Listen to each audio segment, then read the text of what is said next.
A dangerous glimpse.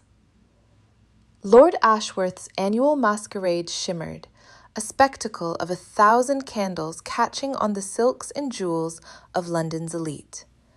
Duke Alastair Montclair, an amber liquid in hand, surveyed the scene from the cool remove of a towering archway, observing with his usual detached assessment.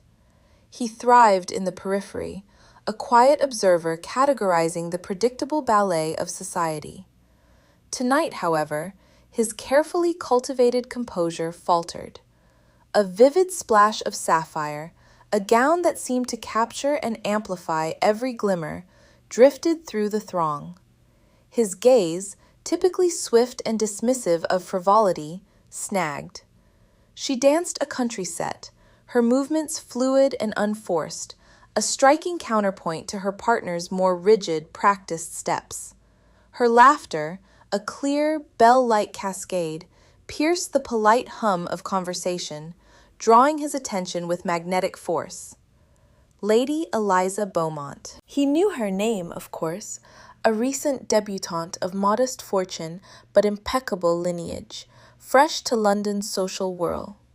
He'd noted her in the Gazette, dismissing her as another hopeful, another pretty face destined for obscurity. Yet, as she twirled, dark curls bouncing, a stray lock escaping its intricate pinwork to brush her cheek, Alistair felt a jolt. It wasn't mere aesthetic appreciation, but something deeper, a spark igniting in a place he kept rigorously guarded by years of self-discipline. Her eyes, even across the distance, radiated a genuine warmth, a lively intelligence that captivated him. He found himself tracing the delicate curve of her neck, the elegant line of her arm as she extended it to her partner, the way her smile reached her eyes. An unfamiliar tightness seized his chest, a possessive stir as potent as it was unwelcome. He, Alastair Montclair, Duke of Atherton, did not permit such base instincts to dictate his actions. He did not succumb to transient beauty, nor did he entertain irrational desires. His life was a meticulously constructed edifice of order and control. This sudden visceral pull threatened its very foundation. His gaze, however, remained fixed, a silent, intense beam. He saw her falter slightly, her smile dimming for a fraction of a second, her head tilting as if sensing his scrutiny. Eliza, whirling through the dance with a polite but rather dull young viscount, felt a prickle at the back of her neck. It wasn't the ballroom's heat, nor her partner's proximity. It was the sensation of being watched, an intense, almost physical weight. She glanced subtly around, her eyes scanning the faces. Then she saw him, Duke Alastair Montclair. His reputation preceded him. Formidable, unapproachable, a man of immense power and severe countenance.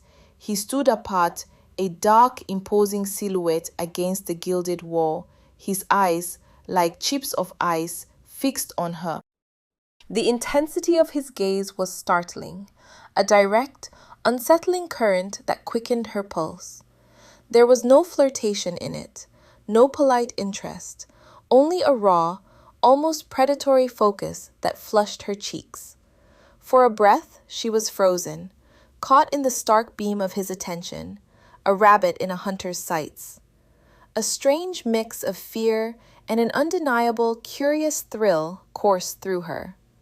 Then, as abruptly as it had begun, it was over. His expression, which had been so singularly fixed, shuddered. His eyes, cold and sharp, flicked away, dismissing her with a brutal finality that stung more than any direct slight. He turned his back, engaging a portly gentleman who had approached him, his posture conveying absolute indifference. The warmth that had bloomed in Eliza's chest withered, leaving behind a confusing tangle of embarrassment and a peak of annoyance. Had she imagined it? Had she misread the most powerful man in the room? The abruptness of his dismissal felt like a physical blow. She finished the dance with a distracted air, a question mark etched onto her usually serene features. Alistair forced his attention to Lord Brompton's tiresome monologue about his prize-winning hounds. Foolishness, he chided himself, taking a measured sip of brandy. An inconvenient weakness, a distraction. He had felt the tightening in his gut, the surge of heat that was entirely unwelcome. He had glimpsed something in her, a vibrancy, a natural elegance that stirred dormant parts of himself. And that, precisely, was why he had turned away. He was a man of logic, of discipline. He knew the cost of indulgence, the chaos that followed when emotions dictated one's path. He had witnessed it in others, the ruin, the scandal, the loss of standing. His position, his very identity, depended on unwavering control. A momentary attraction, however potent, was nothing more than a ripple on the surface of his carefully ordered existence. He would not allow it to become a tidal wave. He would not allow a slip of a girl, however captivating, to disturb the meticulous architecture of his life. He would ignore it. He would ignore her. She was simply another face in society's endless procession, a fleeting spark that would soon be extinguished, forgotten. He would ensure it. His gaze, once again, was impassive, his expression unreadable. But deep within him, a battle had begun, a dangerous whisper against the Duke's ironclad will. The shadow and the suitor. The city's social season spun on, a vibrant carousel of balls, soirees, and afternoon teas. Amidst the glittering whirl, Alistair found himself a reluctant, yet constant, observer of Lady Eliza Beaumont. He would spot her across crowded ballrooms, her laughter a bright melody cutting through the din, or catch a glimpse of her graceful profile framed by a garden archway. Each sighting was a fresh assault on his carefully constructed composure. He saw her at Lady Pemberton's musicale, her head tilted, enraptured by the soaring soprano. He watched her at the Royal Academy exhibition, her brow furrowed in concentration before a landscape, a faint smile playing on her lips. Alistair's resolve to ignore her, to banish her from his thoughts, proved a futile exercise. His gaze, unbidden, would seek her out, tracing the elegant curve of her neck, the way her dark curls escaped a ribbon, the light in her eyes as she conversed. He told himself it was curiosity, a fleeting fascination with an unusual specimen. Yet, the sharp pang in his chest when another gentleman approached her, the sudden tightening of his jaw, betrayed a deeper, more troubling emotion. He was a man of order, of meticulous planning, and Eliza Beaumont, with her effortless vivacity, was chaos personified. She threatened to unravel the very fabric of his existence, and that, he decided, was unacceptable. He retreated into the shadows of the card rooms, feigning disinterest, all the while acutely aware of her presence. It was at the Duchess of Cranbrook's annual summer fete that Lord Ashworth made his intentions clear. Eliza, resplendent in a gown the color of twilight, was admiring a particularly vibrant display of hydrangeas when a voice, smooth as aged brandy, drifted beside her. A truly exquisite bloom, Lady Eliza, though I dare say it pales in comparison to its observer. Eliza turned to find Lord Ashworth, his eyes crinkling at the corners with a genuine smile. He possessed a charm that was both disarming and utterly sincere, a refreshing contrast to the often stiff formalities of society. Ashworth was known for his amiable disposition and impeccable manners, a man whose wit was sharp but never cruel. "Lord Ashworth, you flatter me," Eliza replied, a genuine blush rising on her cheeks. "Though I confess, these hydrangeas do possess a remarkable hue." "Indeed, but allow me to procure you a glass of punch, Lady Eliza. The sun, delightful as it is, can be rather unforgiving." He offered his arm, and Eliza, surprised by the easy warmth of his demeanor, accepted. Unlike the Duke, who had merely watched with an intensity that felt both thrilling and predatory, Ashworth engaged her with thoughtful conversation. He spoke of his travels abroad, of art, of the latest scientific discoveries, listening intently to her opinions, prompting her with gentle questions. He made her feel seen, truly seen, not just observed. Over the following weeks, Lord Ashworth became a consistent, welcome presence in Eliza's life. He called upon her with small, thoughtful gifts: a rare book of poetry, a sketch of a local landmark, a posy of her favourite wildflowers. He escorted her to the opera, always ensuring she had the best view, and sought her out at every social gathering. His attention was unwavering, his compliments sincere, and his company genuinely enjoyable. After the bewildering experience with the Duke, the hot flash of his gaze followed by the chilling dismissal, Ashworth's steady kindness was a balm. He offered a sense of security, a comforting predictability that promised a pleasant, stable future. Eliza found herself looking forward to his visits, appreciating his easy laughter and considerate gestures. He spoke of his estate in the countryside, of his plans for improvements, and of his desire for a companion to share it all.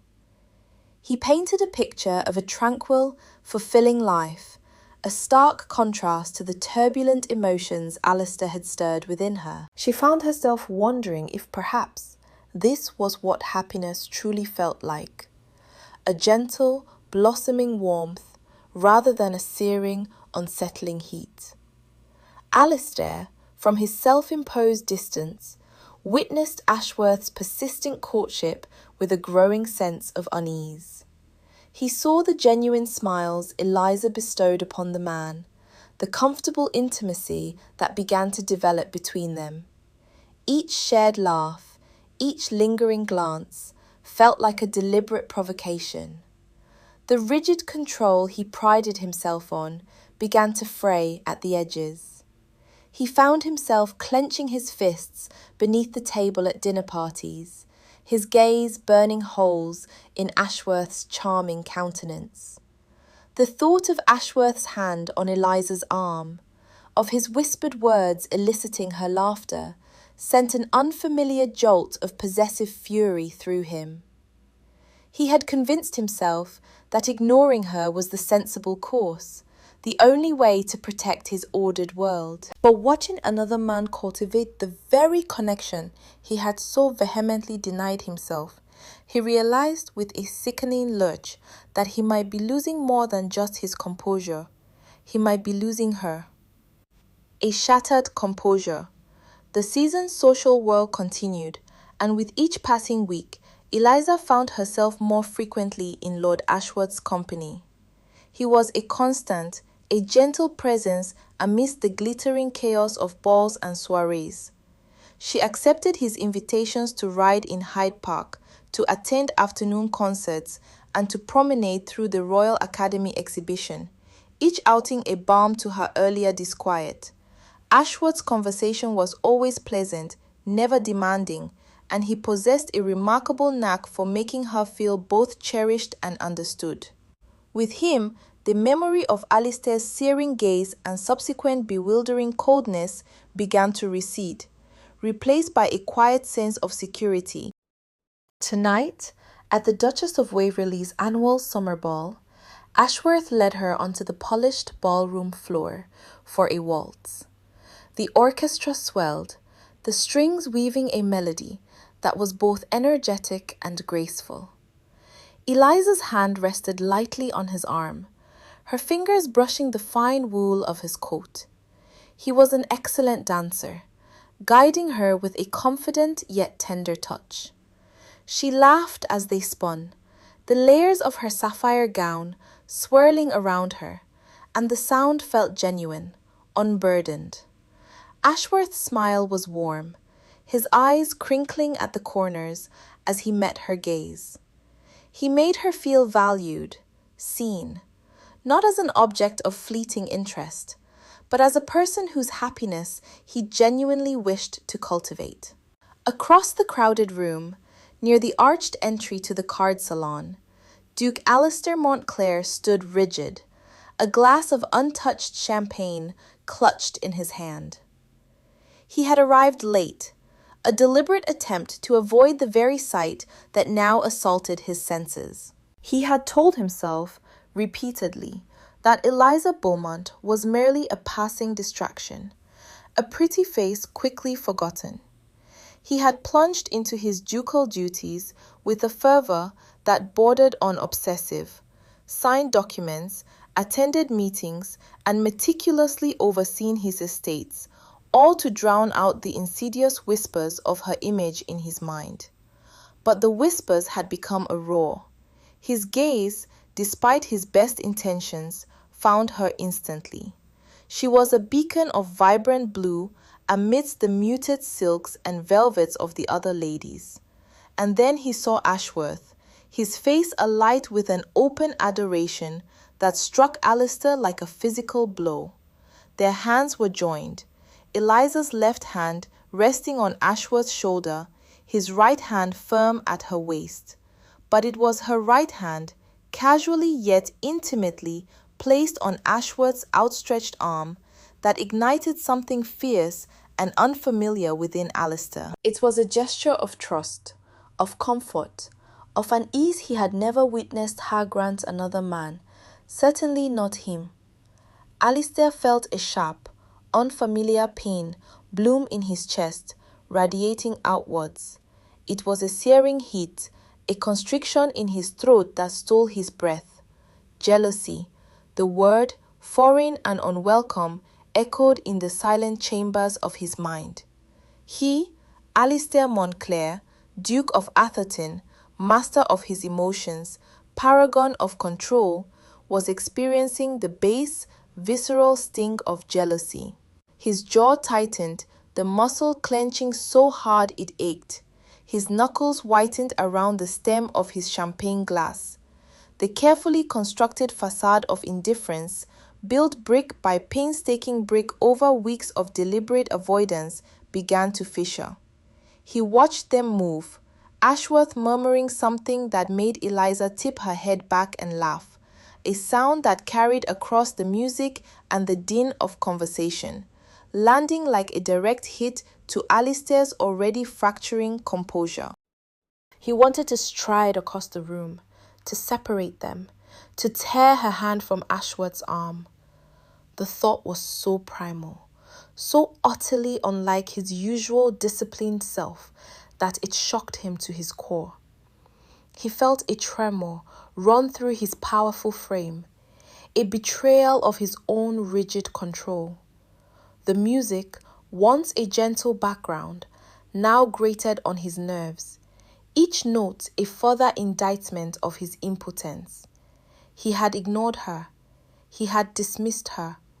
He had pushed her away. And now, another man. A man whose easy charm and genuine warmth stood in stark contrast to Alistair's own guarded nature, was reaping the rewards. Ashworth was offering her the very things Alistair had so vehemently denied himself, and, by extension, her. Security, affection, a future. The pain intensified, sharp and unbearable. It wasn't just Ashworth's presence, but the realization that Eliza was happy with him. Genuinely, effortlessly happy. And that happiness, stolen from his grasp, felt like a personal affront. His vision blurred for a moment, the vibrant colors of the ballroom dissolving into a swirling vortex of anger and regret. The cold, unyielding wall he had built around his heart was not merely cracked, it was shattering. Shards of his carefully maintained composure scattering across the polished floor of his mind. He could not remain, not another second. To watch them continue, to witness another tender glance, another shared smile, would be to unravel completely. With a guttural sound that was swallowed by the music, Alistair set his glass down on a passing footman's tray with a decisive clink, the sound sharp and final. He turned on his heel, his movements abrupt and uncharacteristic, and began to cut a swift, purposeful path towards the nearest exit, leaving the glittering ballroom and Eliza's contented laughter behind him. The night air, when he finally reached it, offered no solace, only the chilling confirmation that he had made a terrible mistake. Cracks in the facade. The usually pristine order of Montclair House began to show subtle fissures.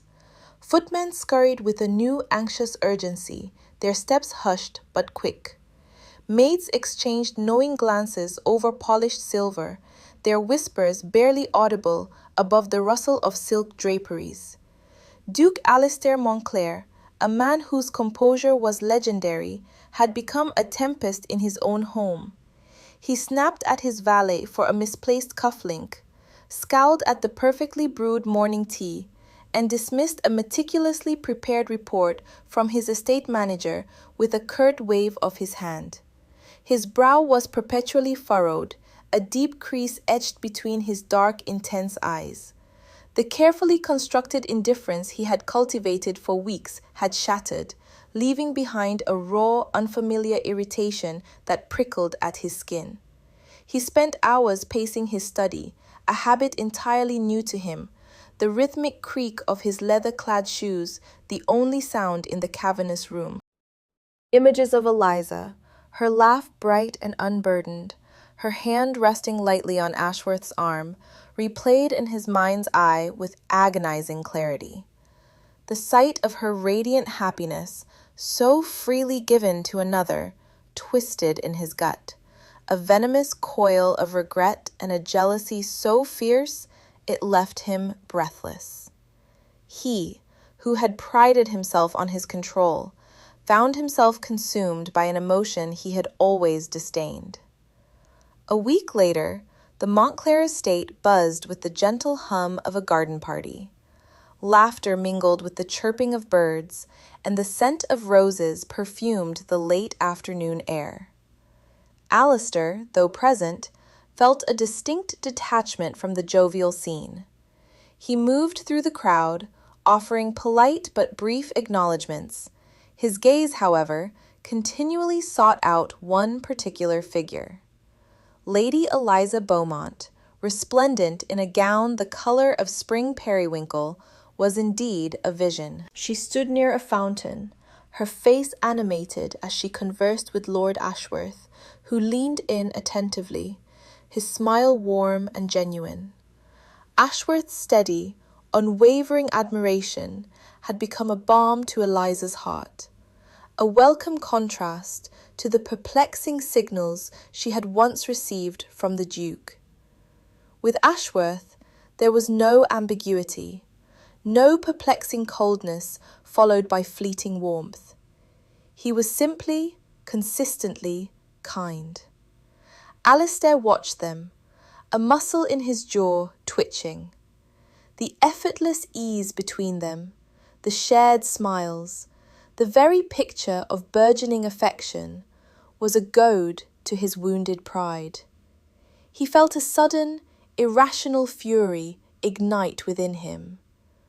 With a resolve that bordered on recklessness, Alistair strode purposefully across the manicured lawn. He stopped abruptly beside Eliza and Ashworth, his shadow falling over them. "Lord Ashworth," Alistair's voice was low, yet it cut through the air. "I believe you were meant to join the gentlemen for a discussion on the new trade tariffs." His tone held an edge of command that was unmistakable, a thinly veiled dismissal. Ashworth, momentarily taken aback, straightened. "My apologies, Your Grace. Lady Eliza and I were just enjoying a rather delightful conversation about orchids."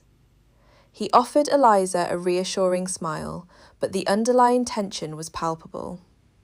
Alistair's gaze, sharp and unyielding, flickered to Eliza, then back to Ashworth. "Orchids can wait. Matters of state, however, cannot. There was no humour, no polite deference in his words, only a stark, imperative authority. Eliza felt a prickle of unease. The Duke's sudden appearance and his abrupt interruption were unsettling. The pleasant warmth of her conversation with Ashworth evaporated, replaced by a chill that snaked down her spine. Ashworth, ever the gentleman, merely bowed. "Of course, Your Grace. Lady Eliza, I trust we may continue our discussion later?" Eliza offered a small, hesitant smile. "Indeed, Lord Ashworth." As Ashworth walked away, a strained silence descended between Eliza and Alastair. The Duke stood stiffly, his eyes fixed on the retreating figure of Ashworth.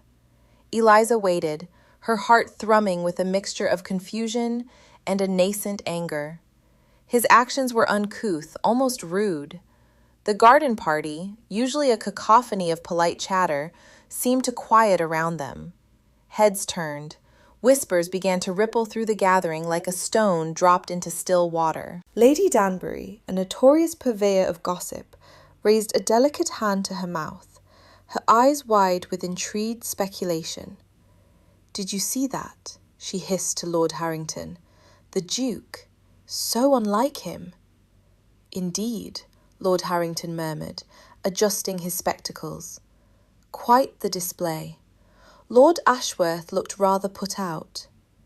"And Lady Eliza," Lady Danbury added, her gaze sweeping over the two figures. She seemed utterly bewildered. What on earth could possess the Duke to behave in such a manner? The murmurs grew, weaving through the rose bushes and across the stretches of lawn. The Duke's impeccable facade, once impenetrable, had visibly fractured, and society, ever hungry for scandal, had taken notice. The cracks were showing, and the air crackled with anticipation. The spreading whispers.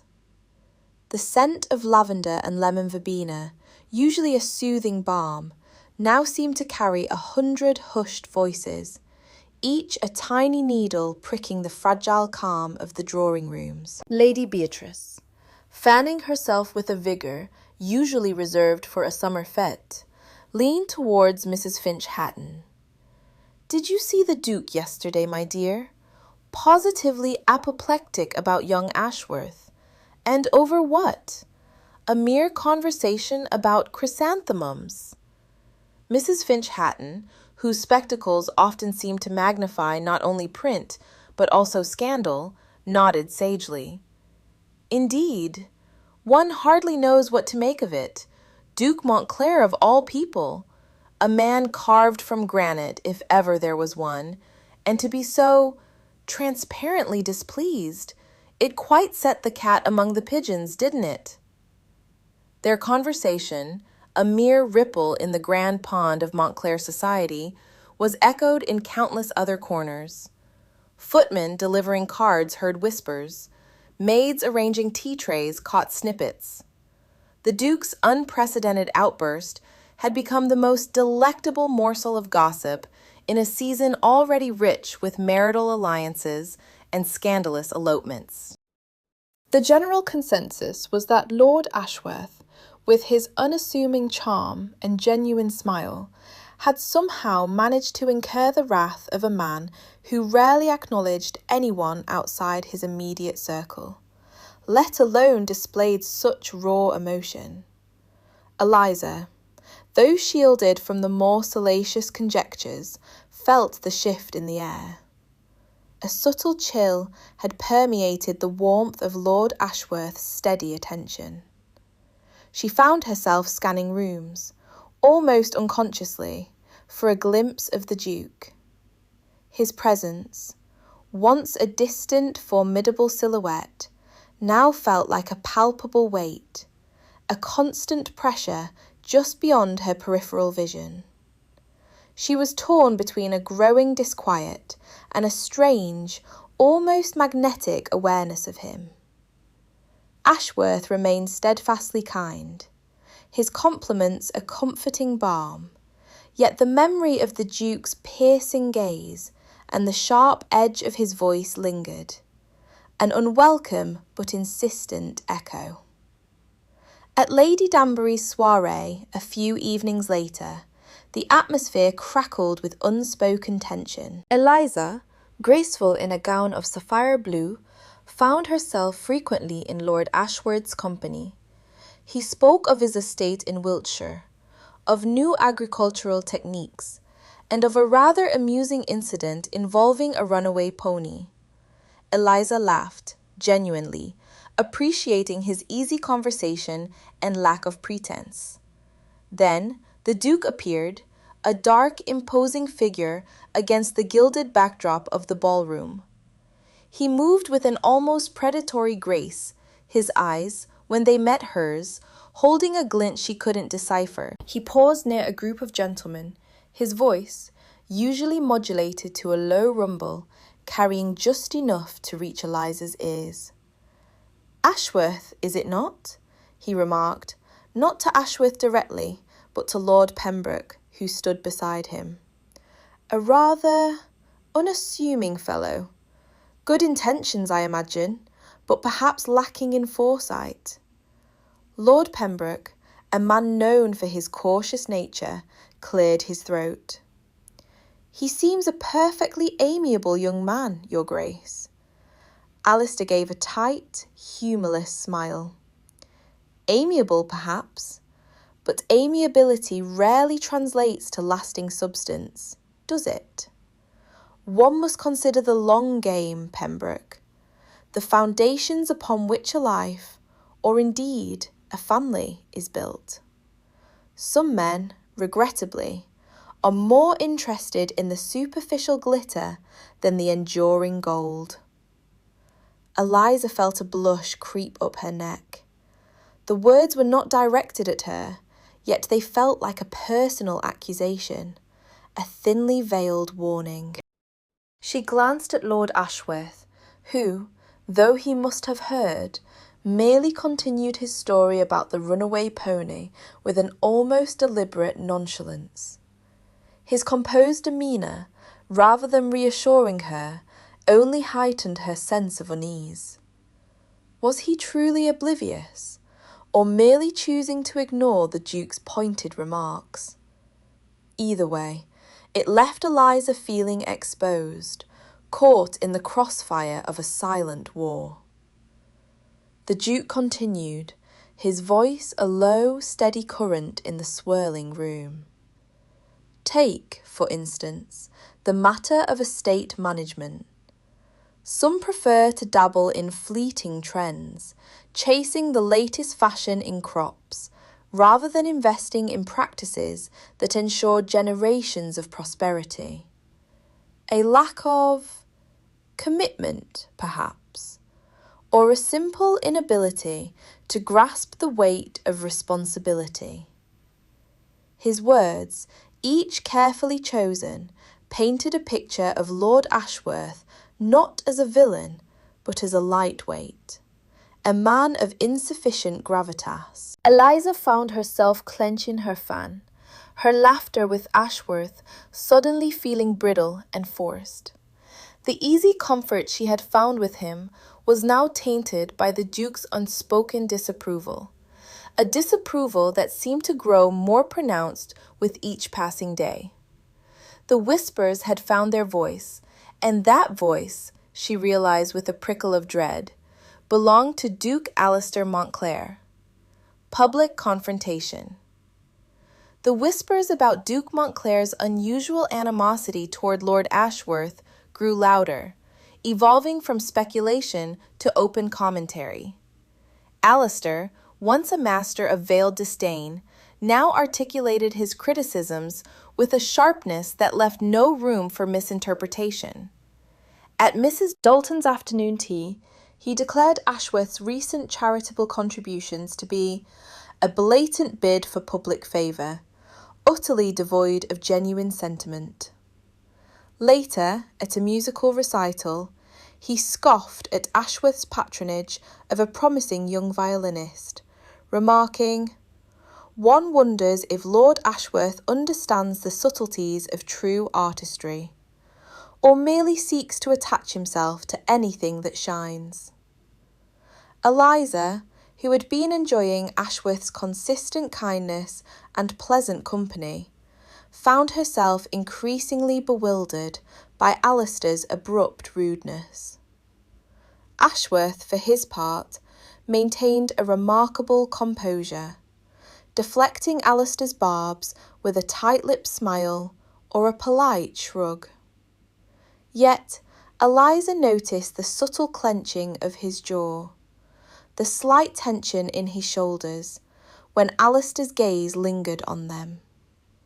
The Duke's presence, once a distant, formidable force, now felt like a storm cloud, perpetually hovering, ready to unleash its fury.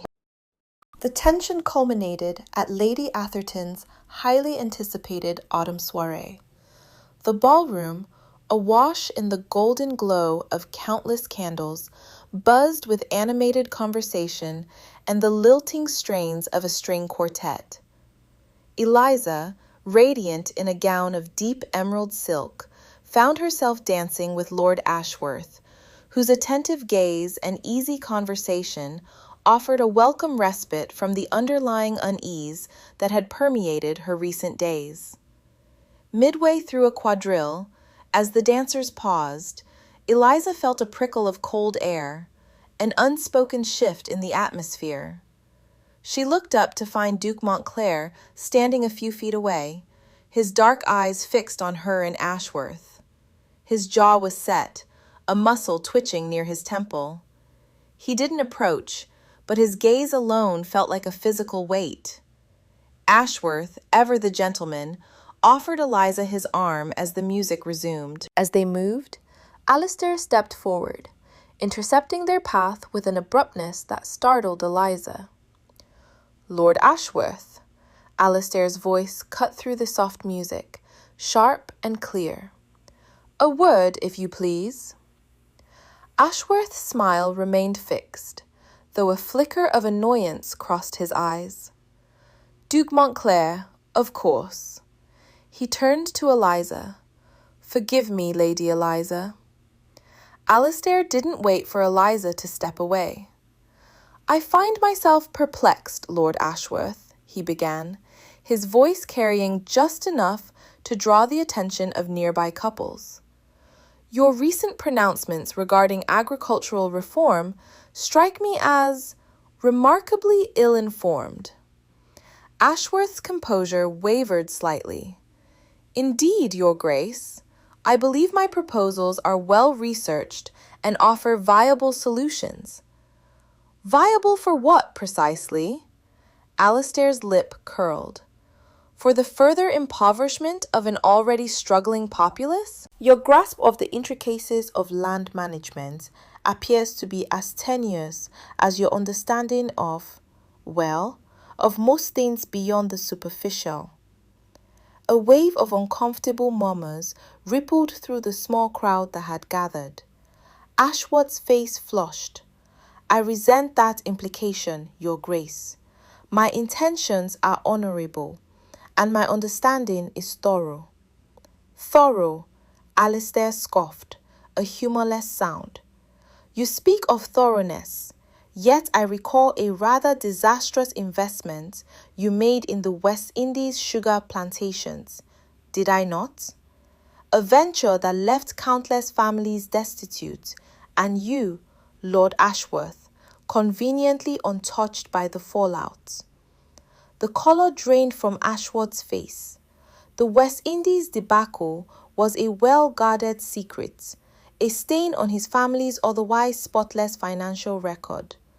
The scandal had been hushed up years ago, largely due to Montclair's own family connections. Alistair, with his vast network of informants and his encyclopedic knowledge of London's undercurrents, knew precisely how to twist the knife. A silence descended, heavy and suffocating. Ashworth stood frozen, his humiliation palpable. His carefully constructed facade of integrity crumbled, revealing the raw vulnerability beneath. Eliza's stomach churned. This was no longer a disagreement. It was an assassination of character, cold and calculated. Alistair's gaze, gleaming with a chilling satisfaction, flickered from Ashworth's ashen face to Eliza's distraught one.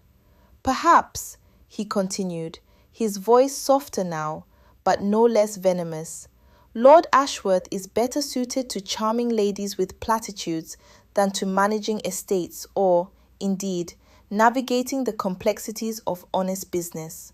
The implication hung in the air, a poisonous insinuation about Ashworth's sincerity with Eliza. Eliza felt a rush of heat to her face, a wave of profound mortification. The humiliation was not Ashworth's alone. It enveloped her too, for being the object of such a vicious public display. Her vision blurred, the candle-lit ballroom suddenly a suffocating cage. She couldn't breathe, couldn't endure another moment of this cruel spectacle. Without a word, she spun on her heel, pushing through the murmuring crowd, her emerald silk a blur as she fled the ballroom, the whispers chasing her like hungry ghosts. A choice demanded. Eliza fled the ballroom, the sound of Alistair's scathing words echoing in her ears, each syllable a fresh lash. The grand foyer, usually a hive of polite chatter and rustling silk, was blessedly deserted. She stumbled into the moonlit garden, the cool night air a shock against her flushed cheeks. Her heart hammered against her ribs, a frantic bird trapped within a cage. She walked blindly, the gravel crunching under her slippers, until she found herself by the stone bench nestled beneath a weeping willow. Sinking onto it, she buried her face in her hands, the mortification a bitter taste in her mouth. How could Alistair, the man she had once admired from afar, have become so cruel? A rustle in the bushes made her jump. Lord Ashworth emerged from the shadows, his usually placid features contorted by a pain that mirrored her own. His cravat was askew, and a lock of sandy hair had fallen across his forehead, giving him an uncharacteristically disheveled appearance. He looked less like the urbane gentleman and more like a boy who just lost his favorite toy.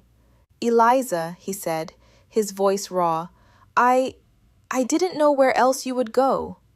He sat beside her, but not too close, a respectful distance that spoke volumes of his wounded dignity. "Ashworth," she managed, her voice barely a whisper. "I am so terribly sorry. I don't know what came over the Duke." He let out a short, humorless laugh. "What came over him? It was quite clear, wasn't it? He despises me. And he wishes to ensure everyone else does too." His gaze, usually warm and reassuring, was now clouded with a hurt that pricked at her conscience. "Do you truly believe what he said, Eliza? That my intentions are mercenary?" Eliza's head snapped up. "Of course not. Ashworth, you know me better than that. You have been nothing but kind, respectful, and a true gentleman." The words felt inadequate, a flimsy shield against the humiliation he had endured. He nodded slowly, absorbing her reassurance, yet his pain did not entirely recede. Kindness and respect, it seems, are insufficient where the Duke is concerned. He has made it abundantly clear tonight that he views me as little more than a charlatan, unworthy of your company, unworthy of anything. His voice cracked on the last word. "And he did it, Eliza, in front of everyone. He stripped me bare, not just of my reputation, but of my pride."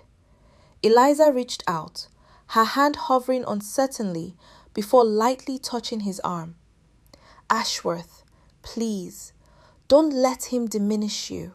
You are a good man." He turned, his eyes searching hers, a desperate plea in their depths. "But am I good enough, Eliza? Good enough to contend with this? with his venomous attacks, with his sudden inexplicable possessiveness. He pulled away from her touch, rising to his feet and pacing a short distance before turning back. Tonight, he made a spectacle of us all, of me, certainly, but also of you. He humiliated me, but he also put you in an impossible position. His chest rose and fell with agitated breaths. I cannot endure this, Eliza. I cannot continue to be a pawn in whatever game the Duke is playing. I deserve better, and frankly, so do you. He stopped before her, his posture stiff, his hands clenched into fists. I love you, Eliza. You know that. I have shown you nothing but genuine affection, unwavering support, and a future free from this kind of public spectacle. The air crackled with unspoken tension. The gentle chirping of crickets suddenly seemed deafening. But he, Ashworth, continued, his voice gaining strength. He offers only chaos.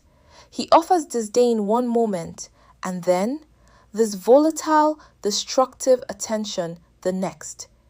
He demands your notice, but at what cost? At the cost of my reputation? Your peace of mind? Our standing in society? His gaze was unwavering, piercing through her with an intensity she had never seen from him before. I need to know, Eliza. Tonight, he forced a choice upon me. Now, I must ask you to make one as well. Do you choose the consistent, quiet affection I offer?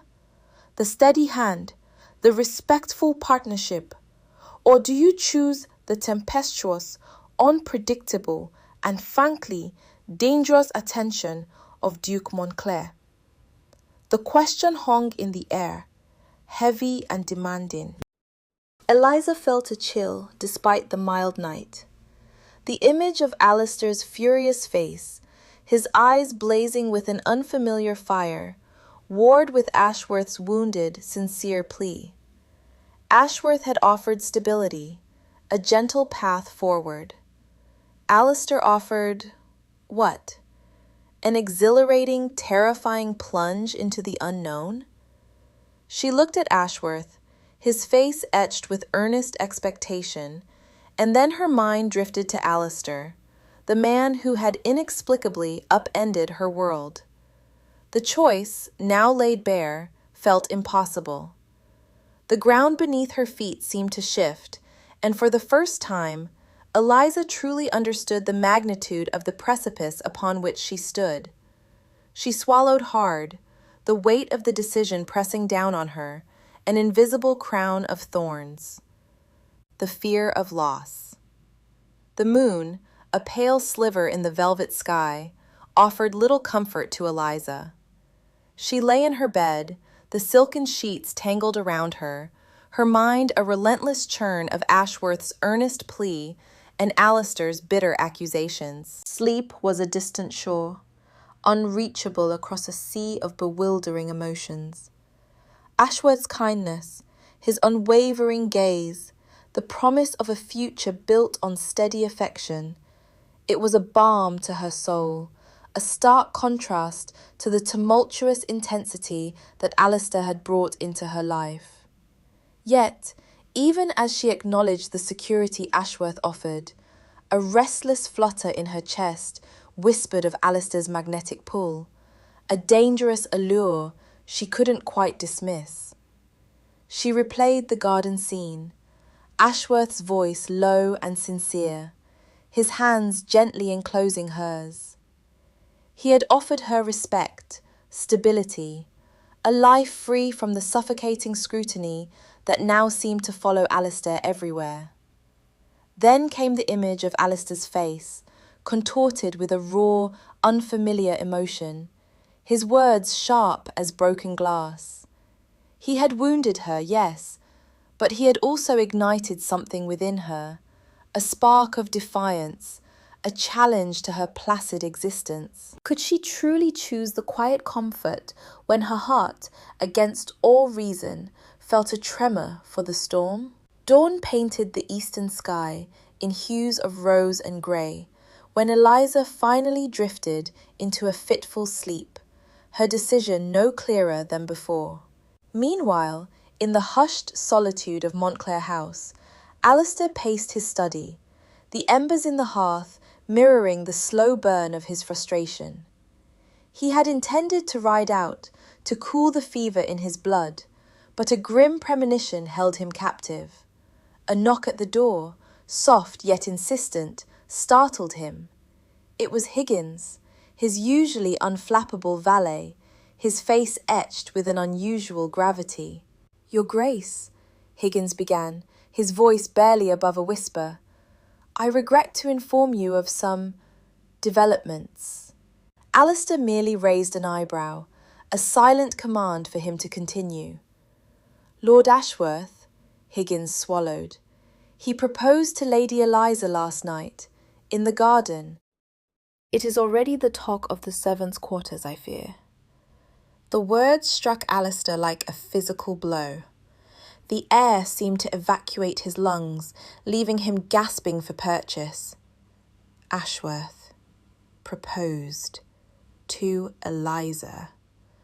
The thought, once a distant, irritating buzz, now roared in his ears, a deafening cacophony of fear and regret. He had been so consumed by his own wounded pride, his jealousy, his misguided attempts to control her, that he hadn't truly considered the possibility that someone else might simply claim her. He dismissed Higgins with a curt nod, his composure fraying at the edges. He sank into his leather armchair, the news echoing in the cavernous space of his mind.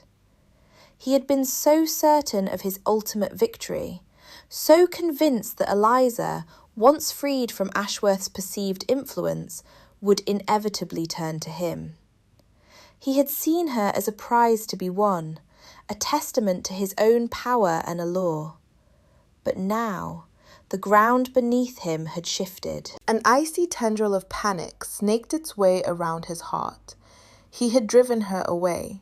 His harsh words, his public displays of possessiveness, his blatant disregard for her feelings, all of it had pushed her directly into Ashworth's arms. The image of her delicate hand in Ashworth's, the quiet intimacy of their garden encounter, flashed behind his eyes.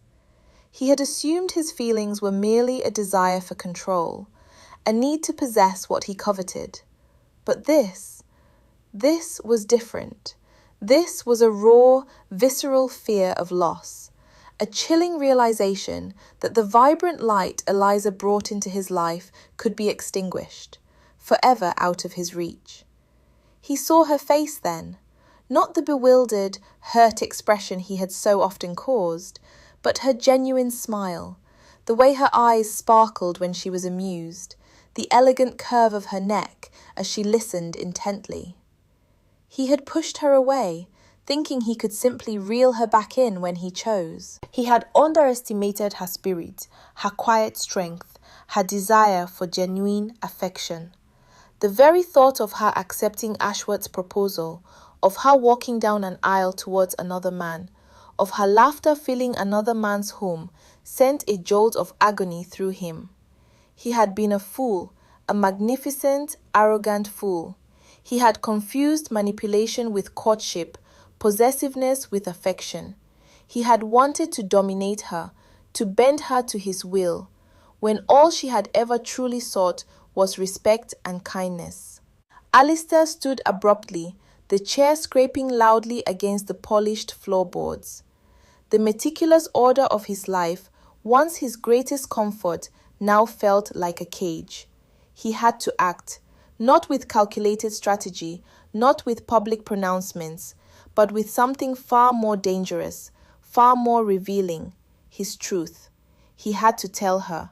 He had to show her, before it was too late, before he lost her forever. The fear was a cold, sharp blade, cutting through years of carefully constructed emotional barriers. He had never felt so vulnerable, so utterly exposed. And for the first time in his life, Alistair Montclair was truly afraid. A reckless claim. The clatter of hooves on the cobbled street was a frantic, irregular rhythm, a stark contrast to the usual measured clip of the Duke of Montclair's equipage. Alistair, typically immaculately composed, now sat hunched forward in his carriage, the velvet lining a blur against his unseeing eyes. His cravat was askew, a detail that would have sent his valet into apoplexy, but Alistair was oblivious. Every jolt, every turn of the wheel felt agonizingly slow, each passing moment a fresh torment. The image of Eliza, smiling up at Ashworth, was seared into his mind, mocking him with its gentle affection. He had pushed her away, driven her into another man's arms with his arrogant manipulations and emotional coldness. The thought was a bitter draught, burning in his throat. He had to reach her, had to make her understand, before it was too late, before she made a choice that would doom them both. He didn't wait for the footman to open the door, practically vaulting from the carriage the moment it screeched to a halt outside Eliza's townhouse. His boots hit the pavement with an undignified thud, and he strode towards the entrance, his coat-tails flying out behind him. The brass knocker, usually a symbol of polite invitation, felt too slow, too formal. He hammered on the door with his bare fist, the sharp impacts echoing in the quiet street. The maid, a young woman with wide, startled eyes, opened it hesitantly, her mouth already forming the polite refusal for unannounced callers. "Lady Eliza," Alistair bit out, his voice rough, cutting across her murmured greeting. He didn't wait for an answer, pushing past her with a disregard for propriety that would have horrified his ancestors. The maid gasped, stumbling back, but Alistair was already halfway down the hall, his gaze sweeping the ornate wallpaper and polished console tables. He heard the faint murmur of voices from the drawing room, a low, intimate sound that sent a fresh wave of panic through him. He burst through the drawing room doors without so much as a knock, the sudden movement rattling the ornate hinges. The scene within froze.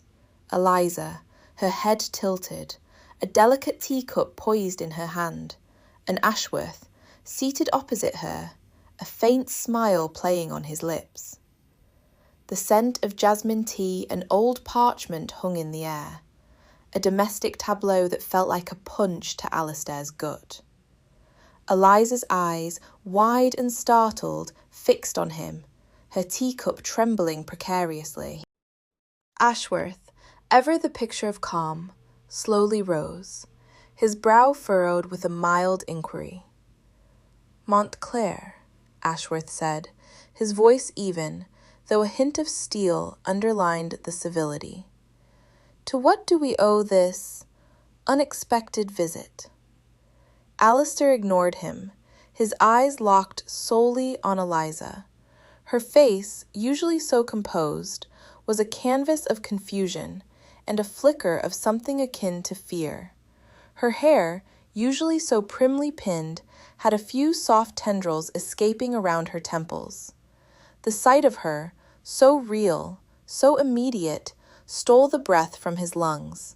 The carefully constructed walls he had built around his emotions crumbled entirely.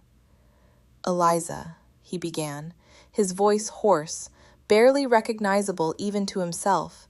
He took a step forward, then another, closing the distance between them, his gaze never leaving hers. Ashworth moved subtly, placing himself slightly in front of Eliza, a protective gesture that ignited a fresh spark of fury in Alistair. "Step aside, Ashworth," Alistair commanded, the words a low growl. "I think not, Duke," Ashworth replied, his posture firm. Lady Eliza is currently my guest. She is more than your guest, Alistair retorted, his control snapping like a taut string. He pushed past Ashworth with a brusque shove, sending the other man stumbling slightly, his polite facade finally cracking. Ashworth's eyes narrowed, a cold fire replacing the earlier civility. Alistair was now directly in front of Eliza, his chest heaving, his eyes blazing with an intensity that both terrified and mesmerized her. He reached out, his hand hovering near her cheek, then pulled back as if burned. "Eliza," he said again, his voice raw with a desperate urgency. You cannot accept him." Eliza found her voice, a whisper. "Duke, you are behaving most unconventionally." "Unconventionally?" he scoffed, a bitter laugh escaping him. "Is it unconventional to confess the truth? Is it unconventional to admit that I have been a blind, arrogant fool?" He reached out again, this time seizing her hands, his grip firm, almost bruising. Her teacup clattered to the floor, forgotten, the scent of jasmine mingling with the sharp scent of his desperation. "I love you, Eliza," he declared, the words tumbling out, unbidden, uncontrolled, but utterly sincere. The weight of them hung in the air, thick and heavy. "I have loved you since the moment I first saw you, though I was too proud, too foolish, to admit it, even to myself." His thumb stroked the back of her hand, a feather-light touch amidst the ferocity of his confession. "I dismissed you, I slighted you, I drove you away, but it was because I was terrified of losing myself to you. But I have lost myself anyway, Eliza, in a torment of jealousy and regret." He knelt before her, oblivious to the fine Persian rug, to Ashworth's stunned silence, to the ruined teacup. "Marry me, Eliza. Be my duchess. I know I do not deserve you, not after my monstrous behavior, but I swear to you, I will spend every day of my life proving myself worthy. I will cherish you, protect you, adore you. Only say yes. Only tell me you will be mine."